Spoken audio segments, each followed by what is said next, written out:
All right, we're recording.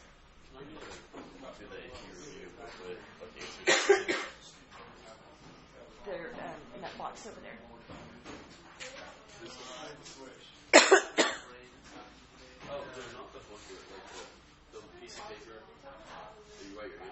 I got you. Sorry.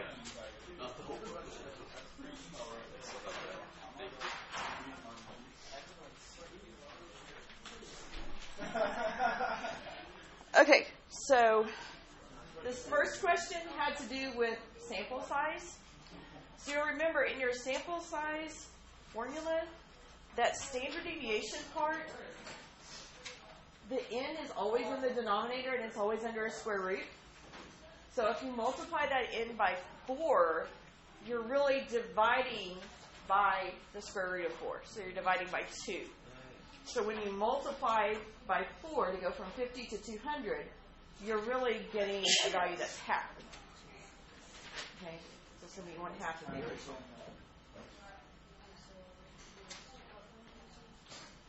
So when you're doing the margin of error, okay, you use the standard deviation times the critical value.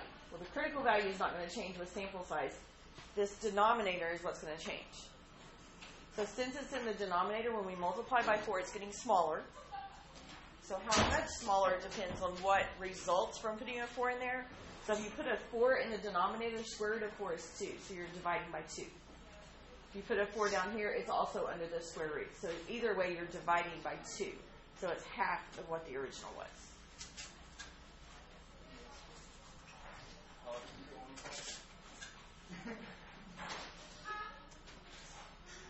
Okay. Then the second question, height measured in meters, and then we convert it to centimeters. Z-scores do not have units. These others all have units with them. So anything with units will change. Anything without units does not. So what is another measure that we talk about that does not change? You were just talking to me about it earlier, that you couldn't calculate it with two data, but you had all the others. The correlation coefficient is another one that doesn't change when we change our units. And then number 3, you can see my work here. I just looked up 67th percentile, so I look on the z-score table and I find the value inside the table that's closest to 0.67, and that gives me a z-score of 0.44. If we need to close the doors, you guys feel free to do that if it gets distracting. Well, yeah, there was a typo in here, but the one above. But this is below. We want above. So yeah, is that what? We didn't choose that one anyway, Marcelo. So then you just put that into the z-score formula, which would be this, and then to solve for that difference, you just multiply both sides by your standard deviation, and that gives you the difference between the value and the mean. And since this is a positive, the value is bigger than the mean, so it would be this much above the mean.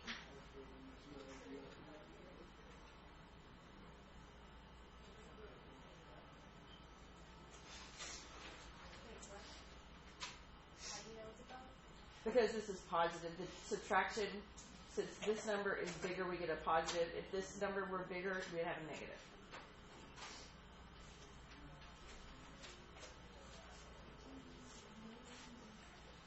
And then number 4 is just an interpretation of slope in context. So for each increase of 1 degree, then the chirps per minute increases by 3.41.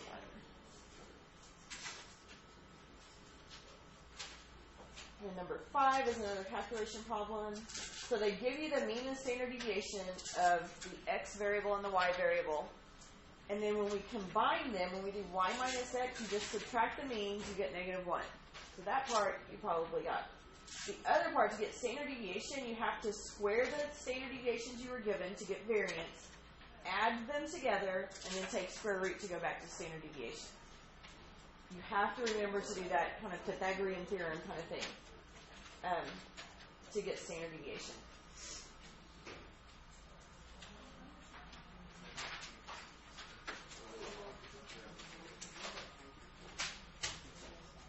questions still on any of those? Are there words today?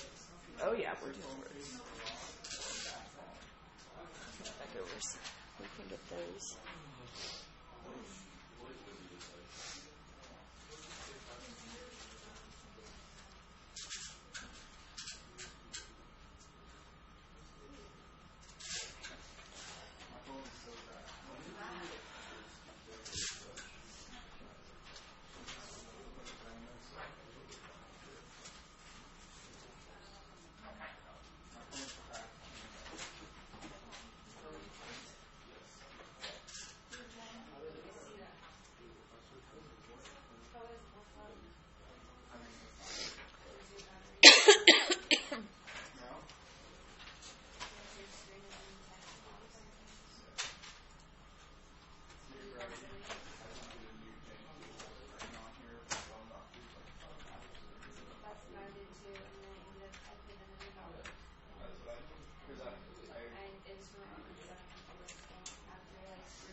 While we are letting people finish up their reflections, don't forget this booklet is due next Thursday, a week from tomorrow.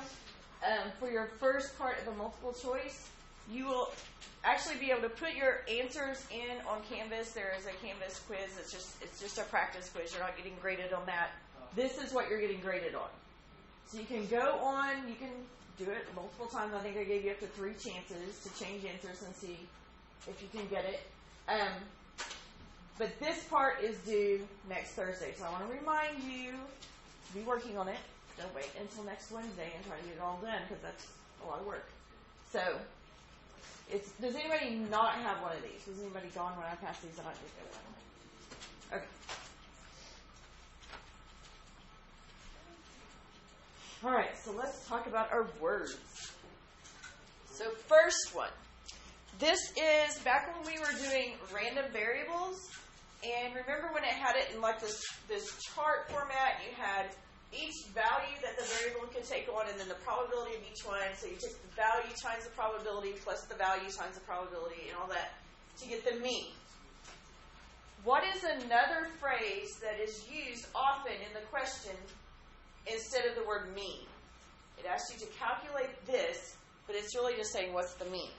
Do you remember this?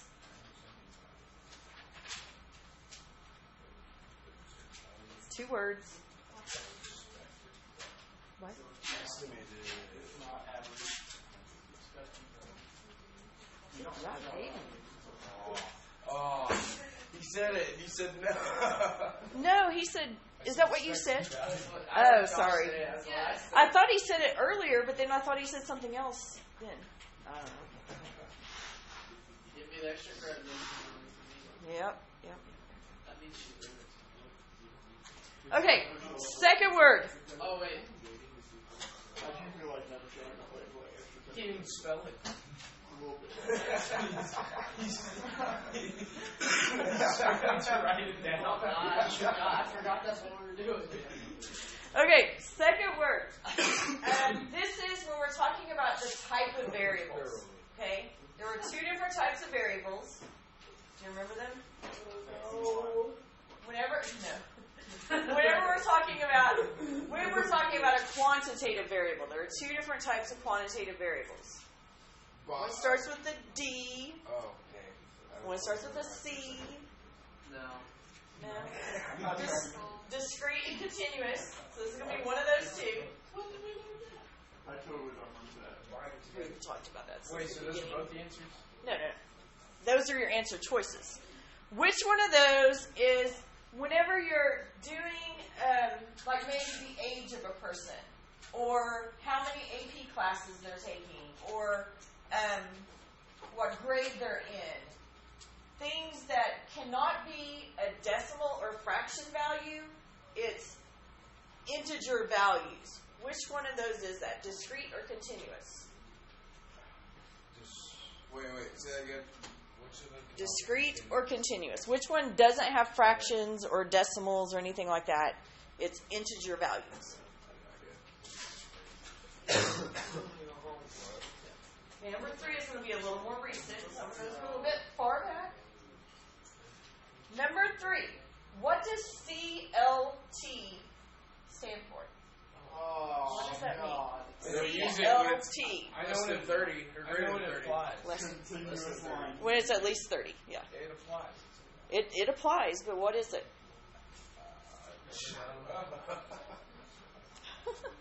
We've talked about this one a lot.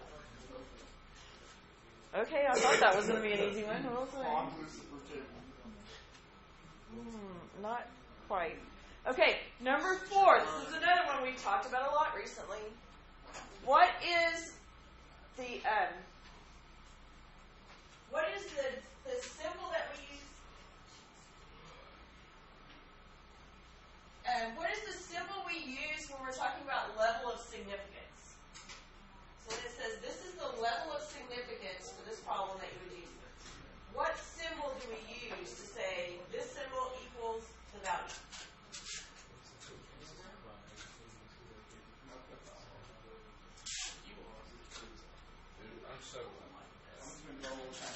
So often on a hypothesis test, they'll say use 0.05 as the level of significance. Are we on question 4? We're on 4.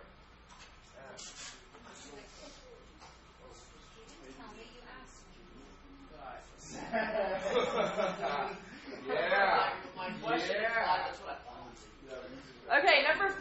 This is our last one. What is it called if you reject HO and that was a good decision? You rejected HO and that was the correct decision. What is that called? I know. There's 3 types, Wait, you reject the hoe? You rejected and it was the correct decision. Oh, that's tight. It is. It's not a type. No, you're wrong. Wow. That's called type. That was Hayden. For those listening at home. Hayden, so you're recording this class? For those listening at home, Yeah. Okay, the first one. What is another phrase that is the mean? I know. Expected that. Expected value. Good job, Josh. Okay, what was number 2? Discrete or continuous? Discrete. Very good. Very good. Very good. What is central limit theorem? Did anybody remember? Oh, dang it. Close. I said CLT is Central limit theorem. I heard some things that were not quite that. What is the level of significance? What do we use for that symbol? Alpha. Jesus. And then if we rejected HO and that was a correct decision. Howard. Very good. Very good. Very good. All right, these go back into your folder so I can get a grade for it. Make sure those go back. I remember Power.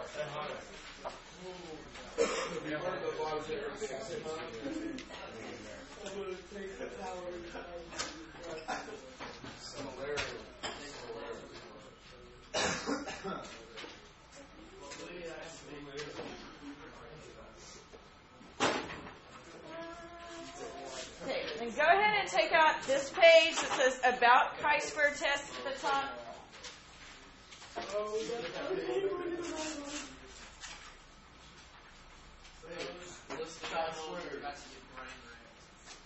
Did you just say that?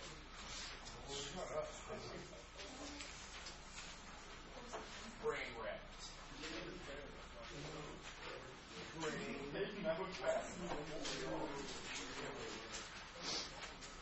Okay, so the other day, what was it, Monday, you guys did the online activity to kind of explore some ideas with chi-square. So we're going to kind of formalize some of the things you should have gotten from that. And for some of you, this may be the first time you've seen it. Surely not anyone in here. Definitely.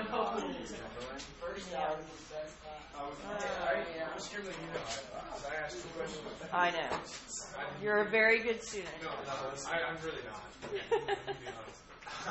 Okay, so when we talk about chi-square, chi-square is a little different than like a t distribution or a z distribution or those things that we talked about before.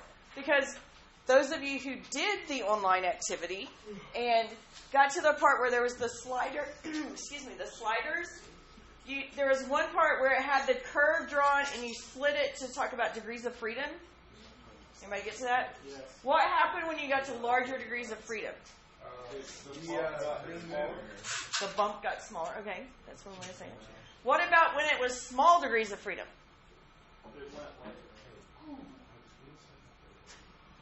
I like the sound effects. Goo! It did that. So, in terms, listen. Tell me I'm not correct. You are correct. It did go goo. So, in terms of skewness, is it more skewed with less degrees of freedom or more degrees of freedom? Less. Good job. You got it right, Marcelo. So, when it was less degrees of freedom, Brady, I can't talk over you all the time. When it's less degrees of freedom, it's more skewed. Okay, so the distribution not only changes, where it occurs, it changes the shape. It changes a lot of different things. So this chi-square distribution is actually a family of curves.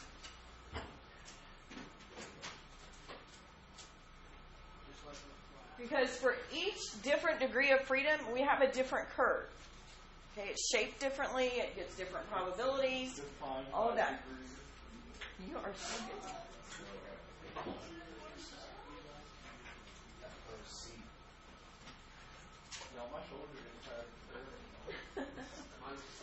Okay, so degrees of freedom is how we differentiate between which one we're discussing.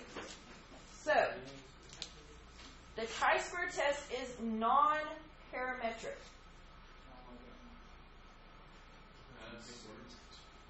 Do we have an idea what that means? Aren't those people that come to you Parametric, not parametric. So this means we have parameter with non in front of it. Hayden. So we have a non-parameter. So there's not a parameter in this one. In the other test, with the t-test and z-test, we had to define what our parameter of interest was, and then we do the test. Now we don't have a parameter, so there's no defining a parameter because we don't have one. Done. I'm not doing it. So they're not parallel. No. Why? they're not parallel. You're not going to be able to use this before. You're not wrong. Okay, so you'll notice this one doesn't show up very good, but you can see on your graph, on your paper, here's degrees of freedom 1. You can see the goosh, is that what it was? Goosh. And then degrees of freedom 4, very skewed. And then over here, it's degrees of freedom 6. Is that 6 or 8? I don't know. Whatever it is, it's less skewed. That's a little bump. Smaller bump. So this shows you as your degrees of freedom gets bigger, it starts looking more and more symmetric. So if we have degrees of freedom like 20, then it's going to look a lot more symmetric than it does for these. Okay? So larger samples, even as a chi-square distribution, gives you a more normal looking curve. So when we look at chi-square distributions, they can only have positive values.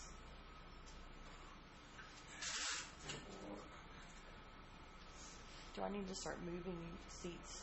Okay, you're talking about moving us and not them. There's 4 of you. How do you know who I was even talking about? You had to looked get back right to me. at me. I looked around as I said You that. looked right at me. Because we're the one talking. We were the ones talking. That's true. But you looked right at me the moment I turned around. Okay, but when we make jokes, we're making math. Hey, at least we're whispering. No, your whisper's pretty loud. So, Oh, what's up?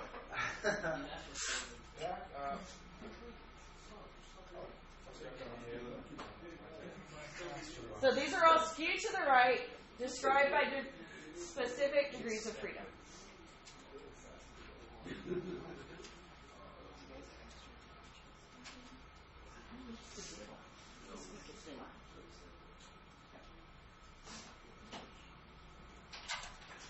Okay, so when we're looking at one of these distributions, the type of data that we're going to be dealing with is categorical data.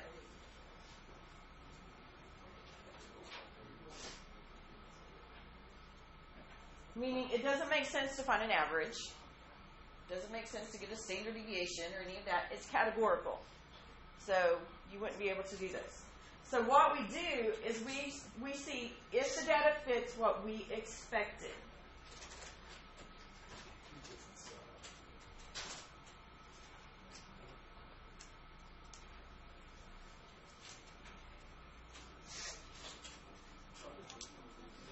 So here you can see this is our formula for our chi-square statistic.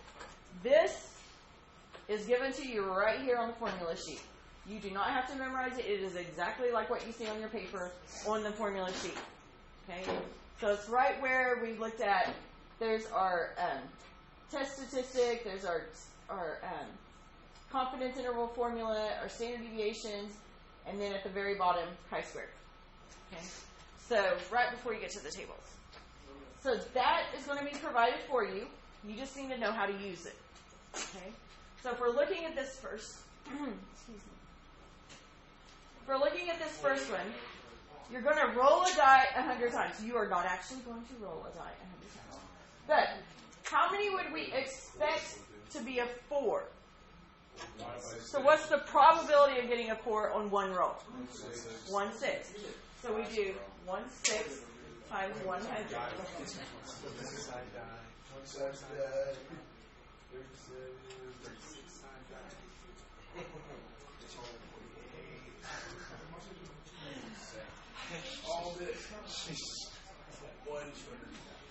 Okay, so that is our expected.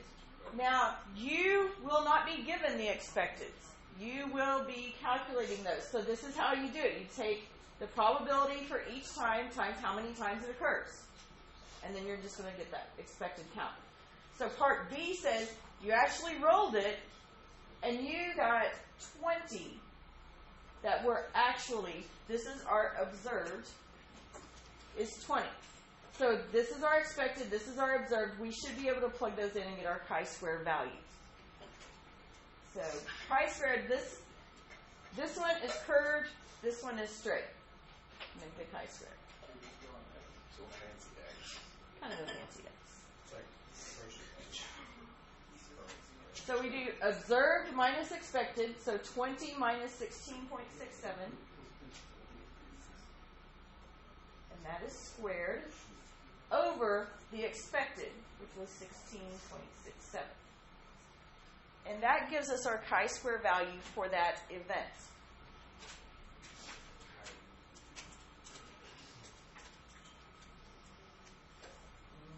That's a 6.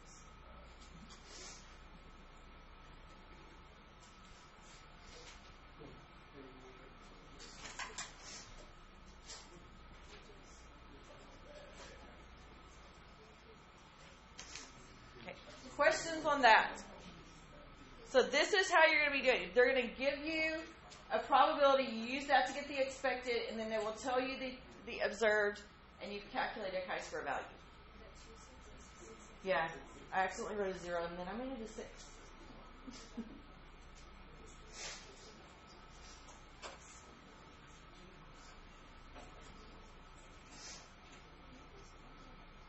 Okay. For part C, it says seniors make up 30.3% of Jenks High School population. In a random sample of 250 students, how many seniors should you expect? So how do I get my expected here?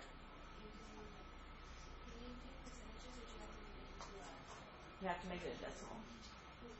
30.303 times 250.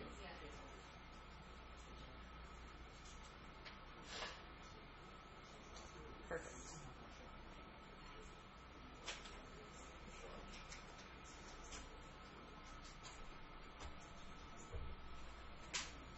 So that's our expected. 75.75. Leave the decimals with your expected. Do not round to integers. Leave those in there. Then when we actually took the sample of 250, we found 50 of them were seniors. So that's what we're going to use as our observed to get our chi-square value.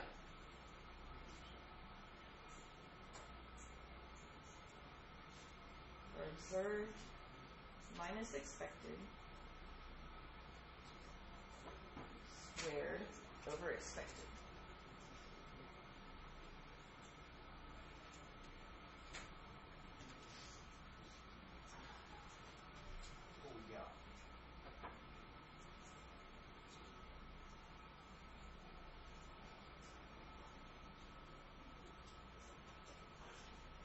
So you can see, the farther it is from the expected, the larger the chi-square value.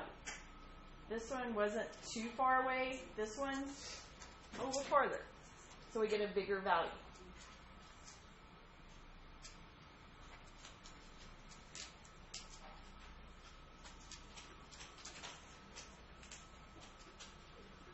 All right, on E, we're looking at flipping a coin. And we want to know how many heads do we expect and how many tails. There you go. We expect 50 heads and 50 tails.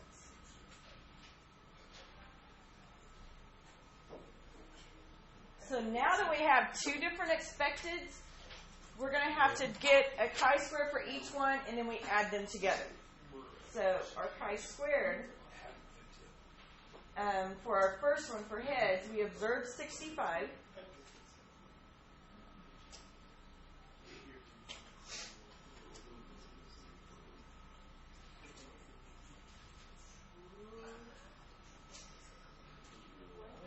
And then 35. Yep. Because we're looking at how much in total did we miss by? How close are we to our estimate? 4.8.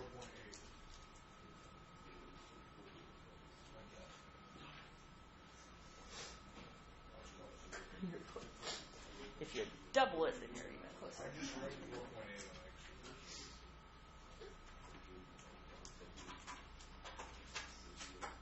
So this right here, adding them together, is what this symbol out in front, for those of you who haven't had much experience with that sigma, that's the capital sigma, that just means sum all of them. So do this for each value and then add them all together. So when we have two different options for our outcomes, we're going to find a chi-square for each one and then add them together.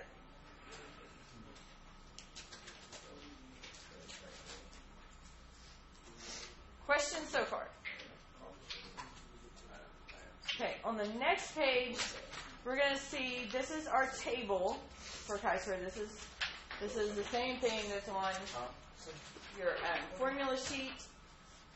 It's right next to the t-distribution and then chi-square.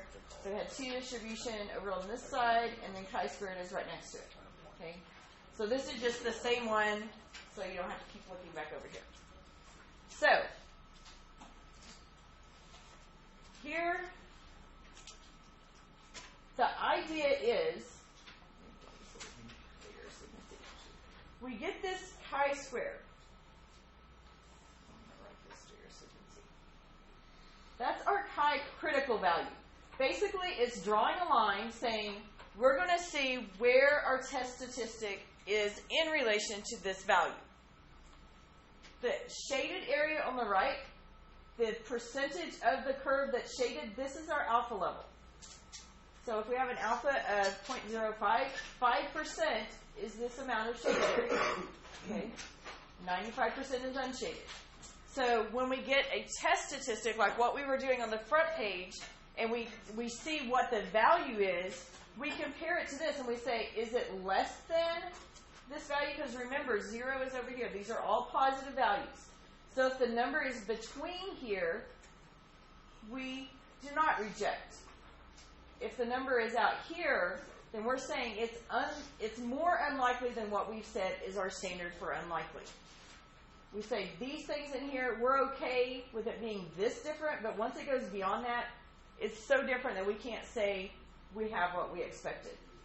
So anything out here, if it's further out this way, we reject HF. So this sometimes they call the rejection region. You may see that come up in a question. Rejection region is there's anything beyond that critical value where you would reject.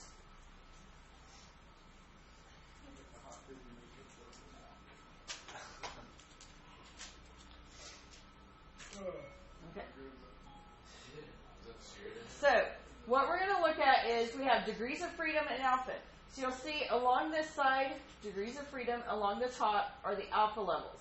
So you'll just line those up and find your value. So the first one we're looking at is 5 degrees of freedom, alpha is 1%. So 5 degrees of freedom is right here. Alpha is 1%, is way over here. And so we just go down and we get 15.09.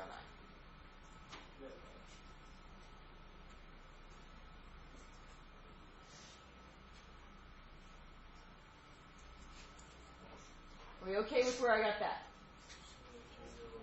Sort of. So for the next one, we're looking at 12 degrees of freedom, so we go down to 12 over here. And then alpha is 5%, so we go over to 5%. So 21.03.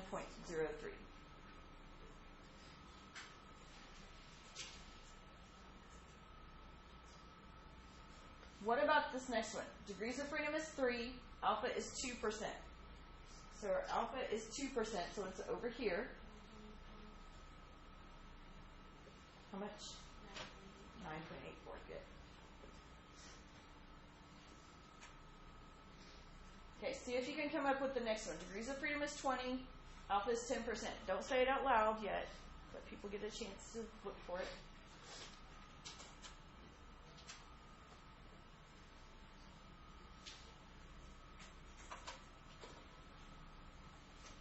Okay, so what do we get? There you go, 28.41.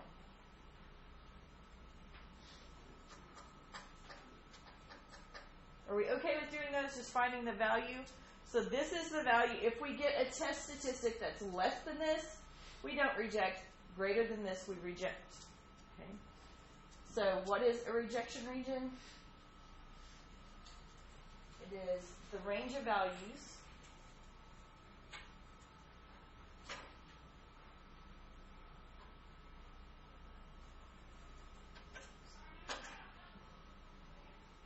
beyond the critical value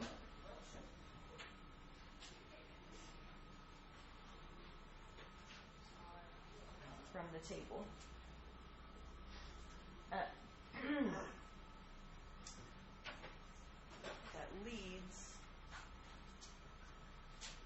the researcher, which is you,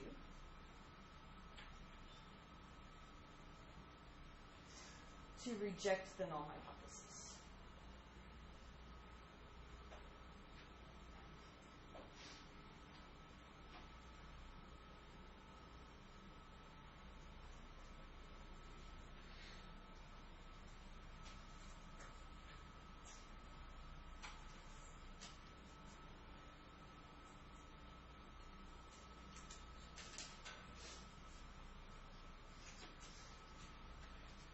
That drawing a line in the sand. If you go beyond that line, reject. Less than that line, do not reject. Hypothesis.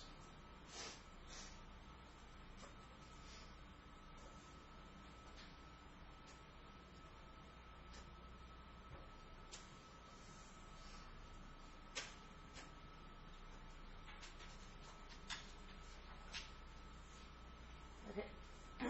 So for this next part, you're going to need to still be able to see your table, but we're going to move over here. So just leave it open so you can see both. So now we're going to decide, do we reject or not? So if we have degrees of freedom 4, alpha is 5%, what is our critical value? When you look this combination up on the table, what is the value that you get?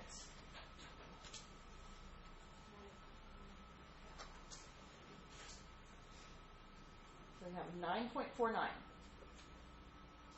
So now we want to compare this with the value that we calculated whenever we did the observed minus expected squared over expected for each of our values, added them up, we got this. So if we're between 0 and our critical value, we do not reject. If we're greater than our critical value, we reject. So what would be my decision here? Good. So I'm going to reject HO.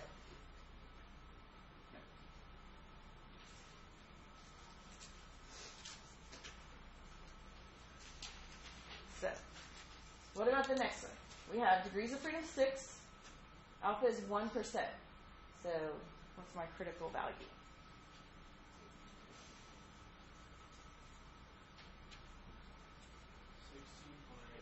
There you go. Thank you.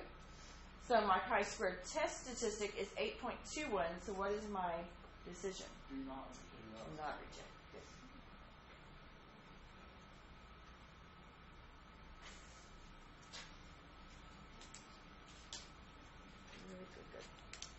All right, what about my next one? I have degrees of freedom 9, alpha is 10%. So what is my critical value? 13.06. So I'm comparing that to 17.98. Reject.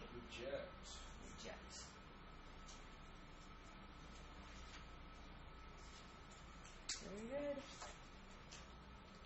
What about degrees of freedom 12, alpha is 2%. 44.05.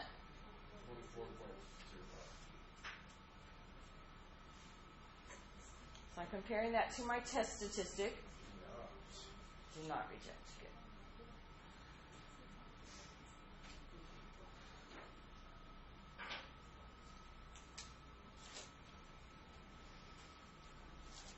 Okay, what about the last one?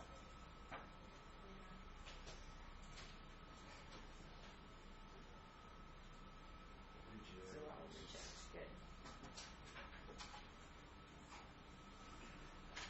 Okay, so sometimes instead of giving you the information in a p-value or letting you calculate a p-value, they may just give you these two and you have to make a decision. Not just for chi-squared, but for any test, you do the exact same thing. If your test statistic is beyond the critical value, you reject. So that same thing holds for a Z distribution or a T distribution or any of those.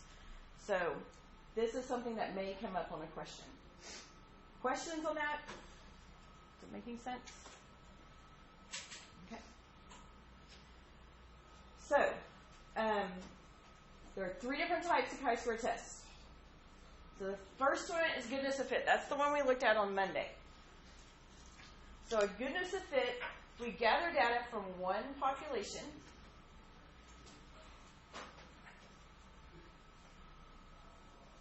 And we sometimes wish to compare it to a theoretical or idealized distribution.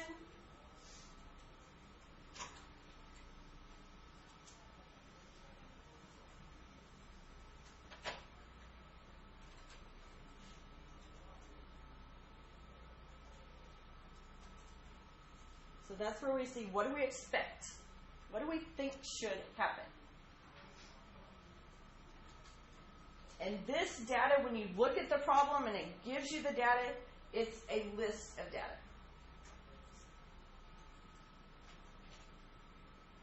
And that's going to be different in the other two. So just the way the data is presented can help you distinguish which one of these tests you're doing.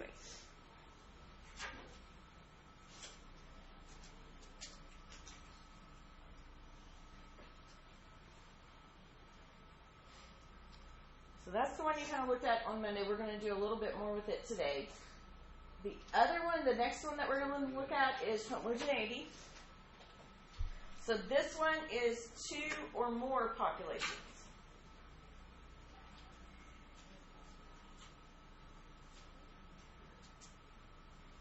So if you see one population, goodness of fit.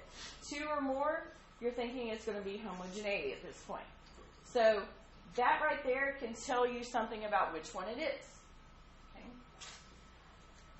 We're often interested in whether these populations have a similar distribution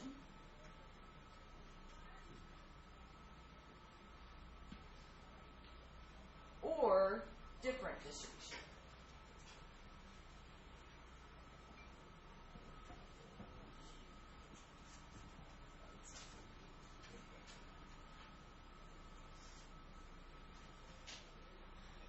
And this test of homogeneity really is a generalized form of the 2 proportion z-test.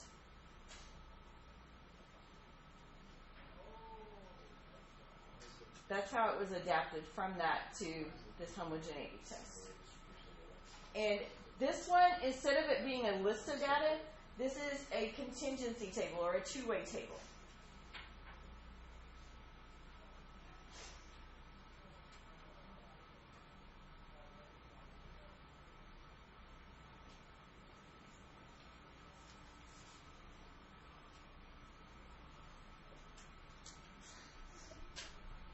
You can say, just looking at the problem, you should be able to tell how the data is presented to be able to go, oh, if it's a list, it's going to be this one. If it's a table, it's going to be this one. Okay? So just look at those things for how you know the difference. All right, so last one, test of independence. So this is, again, one population.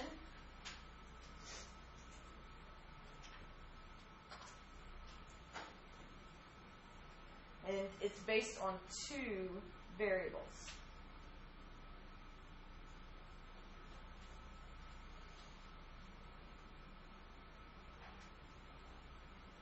And we want to know whether these variables affect each other. So it's the idea of independence.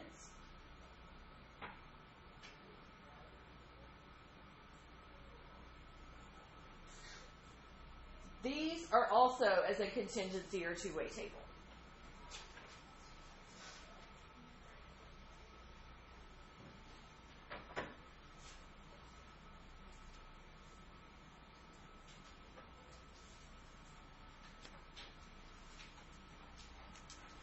So if we're doing a chi-square test, you're going to look at how is the data presented first. Is it a list or is it a table?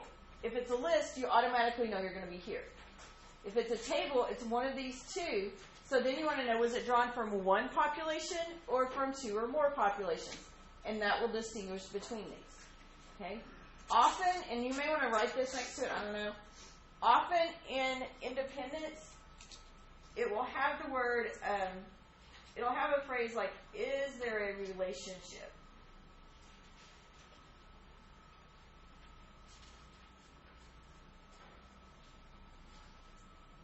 So that word relationship is often seen in a test for independence. So if you see that word in there, that's a good clue.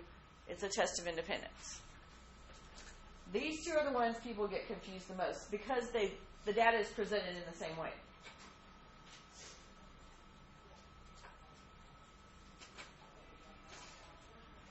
Questions so far?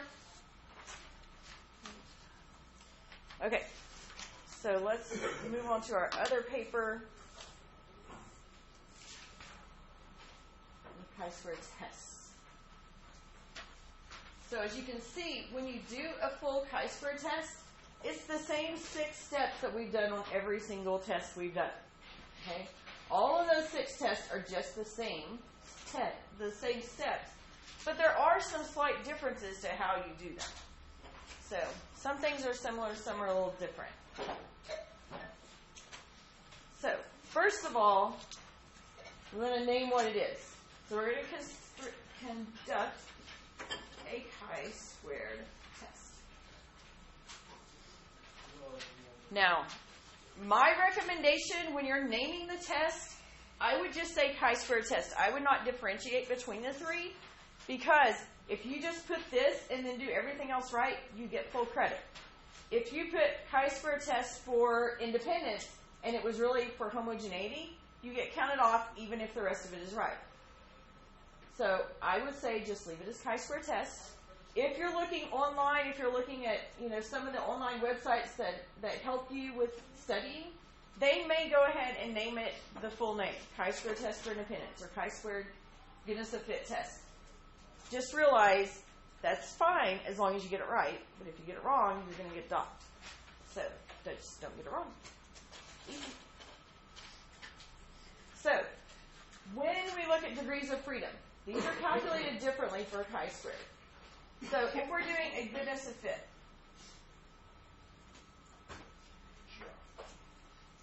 it is the number of categories minus 1.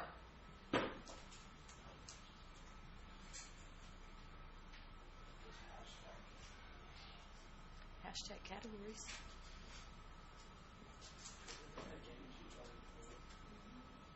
Okay, we're going to go ahead and do the goodness of fit all the way through, and then we'll come back and get the other ones, because I think that makes a little more sense.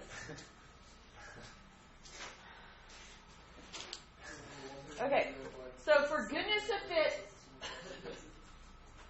are you finished yet? Okay. So, I think I should. So, goodness of fit. All 3 of these, when you write out the hypothesis, it's written as a sentence. Because remember, we talked about this is non-parametric. You're not going to have mu equals or p equals because we don't have a parameter. Okay, there's nothing to set equal. So these are always going to be written in sentence format. So I'm going to show you the format for each one. But remember, in general, you can go back and look, just like you do with writing your conclusion and defining your parameter. You can go look at how it was written in the problem, and that's how you're going to define it. So that's how you're going to write your hypothesis. So for HO on goodness of fit, the data fits what we expect.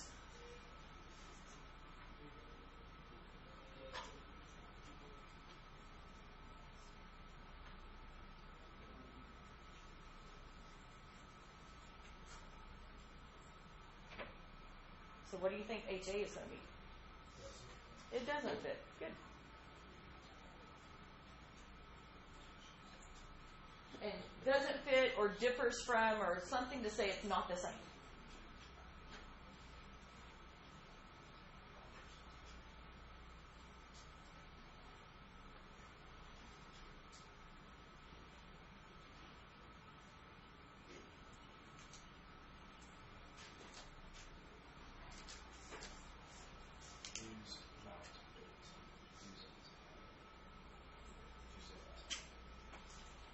Okay, so that's our hypothesis. Our conditions.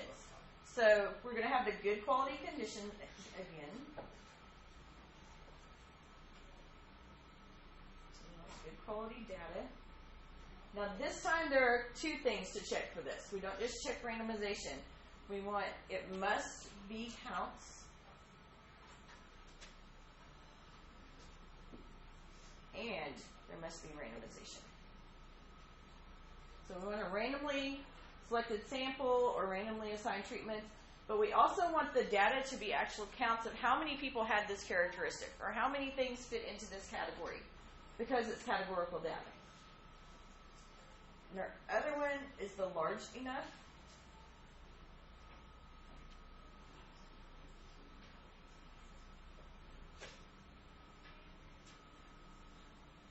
And the way we check this one is each expected count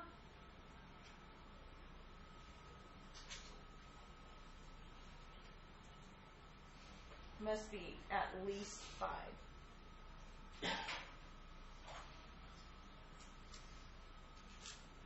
And you have to show those expected counts. You can't just do it on your calculator and not write it down. You have to write it down. I will put that on here.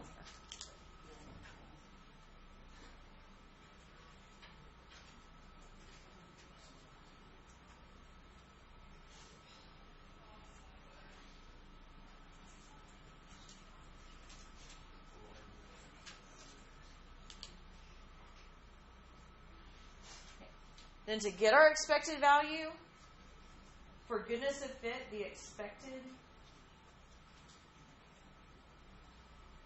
is just n times p. Or if you want the words for it, it's the sample size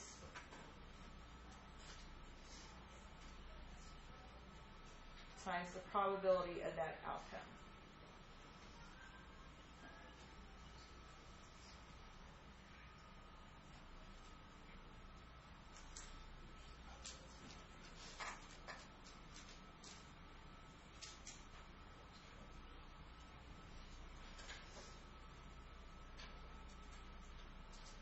And for our do the math, this is that formula that we were using earlier. So it's chi-squared is the sum of all the observed minus expected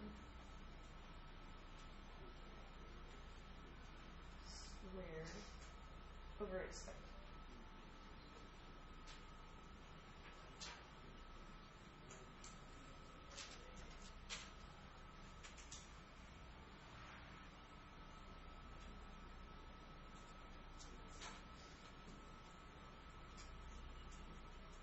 Then on the calculator, there are two different, these are done the same way, this one's different. So we put our observed into L1, our expected into L2, since those are lists. And then you'll do your stat test, and then you'll go down to D, which is the chi-squared GOF test.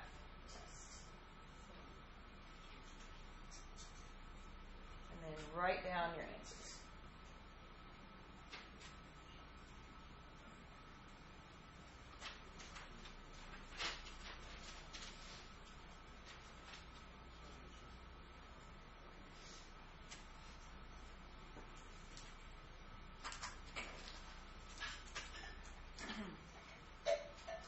And these bottom two are exactly what we've been doing all along.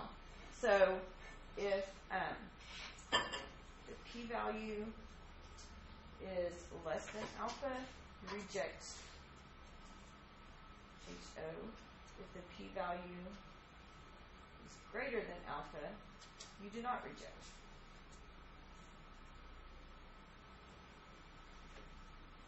So that's the same as what we've been doing. Our conclusion, also the same as what we've been doing. So if you reject HO, then that means there is evidence.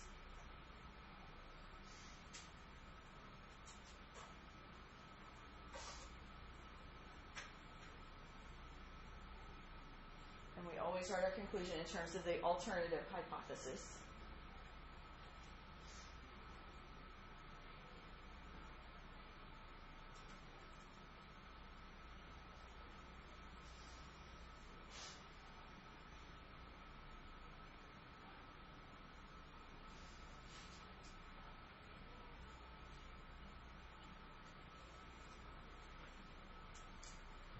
As I said, those are exactly what we've been doing, so that should not be anything different.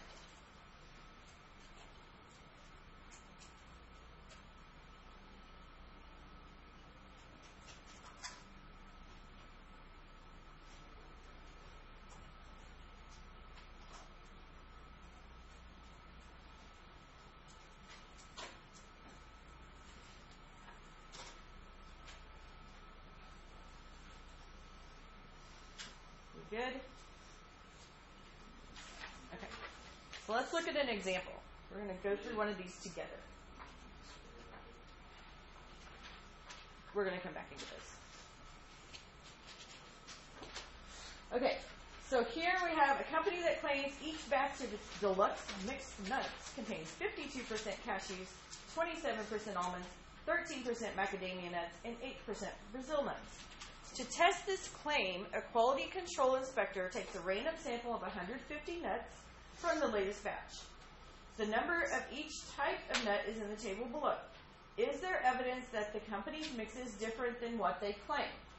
This right here, that is our HA.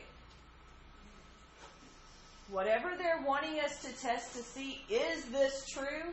That's your HA. So when we're writing our null and alternative, our HA is exactly those words. The company's mix is different than what they claim.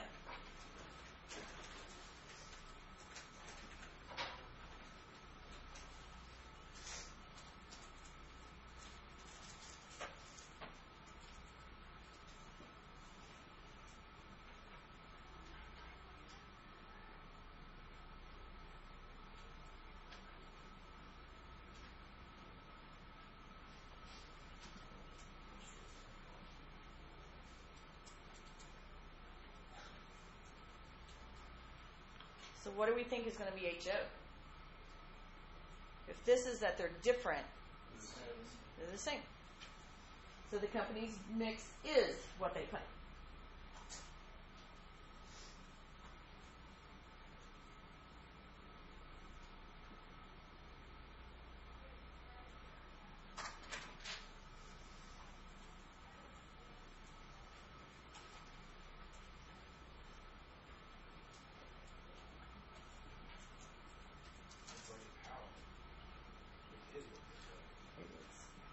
Exactly.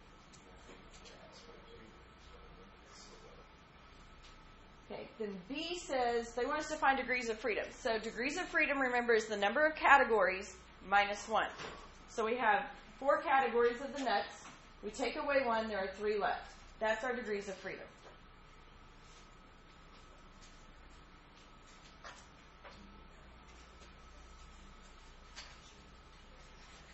Now we're going to find our expected counts. In order to do that, we need to know the sample size. So they told us up here, the sample is 150. So that's going to go in that blank.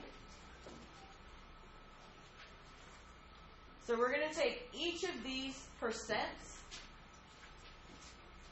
and multiply them by 150 to get our expected. Okay? So for cashews, we'll do 0.52 times 150. For almonds, we would do 0.27 times 150. And so on.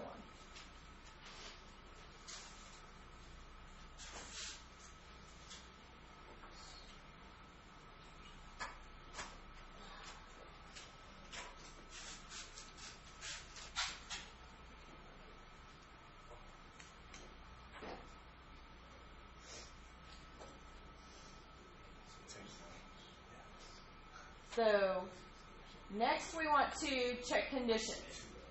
So we need the good enough data. So we want to know, was it random? And it says up here, it was a random sample.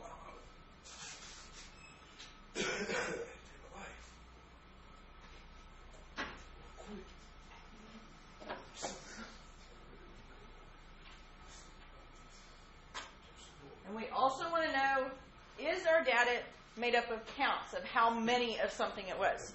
So the data is counts of how many of each type of nuts.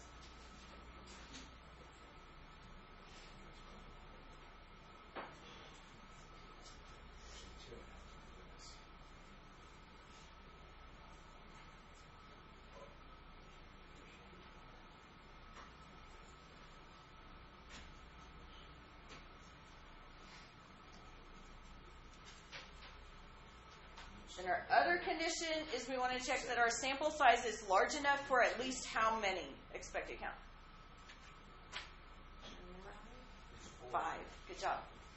So, our expected counts here, 78, 40.5, 19.5, and 12. We have at least 5 in each one, so you can just say all expected counts are greater than or equal to 5.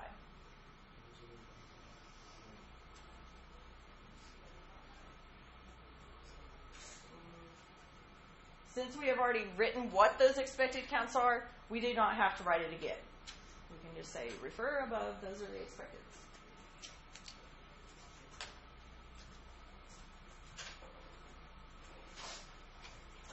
Okay. Everybody have their calculator ready to go?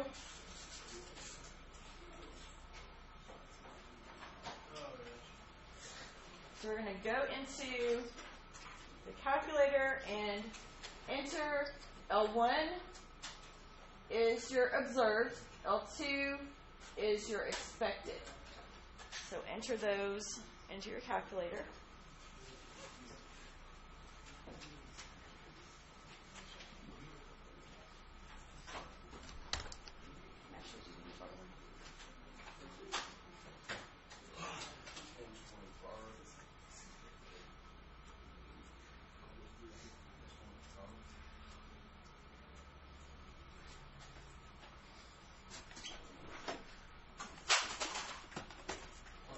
Brady, Yes. practice doing this so you know how to do it.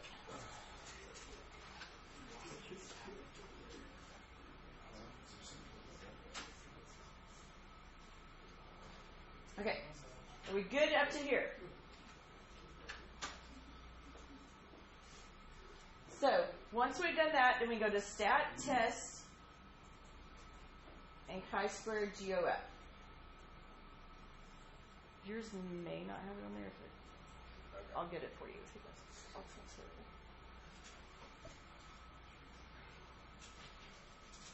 And then you'll just hit enter. We already have our observed in L1, expected in L2. Degrees of freedom is 3, so if yours does not say 3, change it to 3. And then we'll calculate.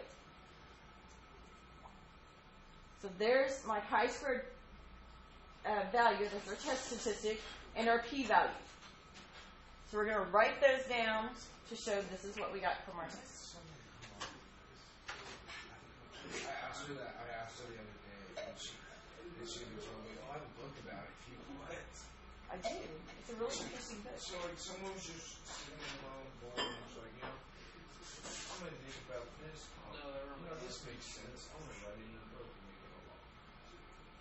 make it a law. The wall. Math. Make kids stuff. They probably thought only like the smart people could learn this stuff. Statistics is actually a relatively new area of math. It's only been around for about 65 years. So it's relatively new. It's still developing. Gravity and stuff like that. It's pretty new up to the world. Pretty much, yeah. Okay, so It's pretty fresh. our p-value, Yeah, I 0.0858, we're going to compare that to our alpha. What is our alpha value? Our alpha value is 0.05.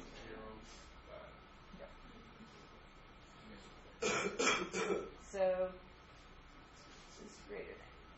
So what's my decision? Not reject.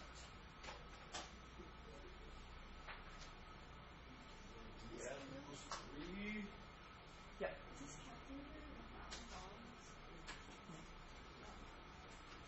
Did it say it was on there? What? It may be like a classroom pack. Because they usually sell them like in packs of 10 or whatever. It's probably that. Okay, so we have evidence or we do not have evidence? We do not. We do not.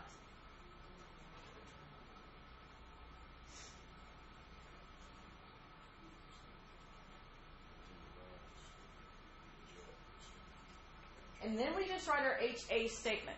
Since this is already in Word format for HA, we just write HA.